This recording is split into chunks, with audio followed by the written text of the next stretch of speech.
சாயி சச்சரிதம் அத்தியாயம் 4. சீரடிக்கு சாயிபாபாவின் முதல் விஜயம். சாயிபாபாவின் தோற்றம். சாயிபாபாவின் பெற்றோர் பிறந்த இடம் இவற்றைப் பற்றி ஒருவருக்கும் தெரியாது. பல விசாரணைகள் செய்யப்பட்டன. பாபாவிடமும் மற்றவர்களிடமும் பல கேள்விகள் கேட்கப்பட்டன.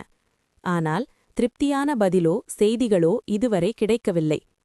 அவருக்கு அழியும் பொருள்கள் மீது ஆசையில்லை. அவருடைய ஒரே ஈடுபாடான ஆன்ம உணர்விலேயே எப்போதும் கவரப்பட்டார். பணக்காரர் ஏழை யாவரும் அவருக்கு ஒன்றே. புகழ்ச்சி இகழ்ச்சி இவற்றை அவர் அறிந்திருக்கவில்லை அல்லது மதிக்கவில்லை. அவர் எப்போதும் ஆன்மத்தில் சத் சித் ஆனந்தமாக கவரப்பட்டார். அவரே எல்லா உயிர்கட்கும் இறைவனாவார். அரசமரமும் அத்திமரமும் புனிதமாயிருப்பது போல் பாபா வேப்பமரத்தையும் அதே அளவில் புனிதமாக கருதி அதையே பெரிதும் விரும்பினார். மகால்சாபதியும் மற்ற அடியவர்களும் இவ்விடத்தை பாபாவின் குருநாதனர் சமாதியடைந்த இடமாகக் கருதி சாஷ்டாங்க சரணம் செய்தனர்.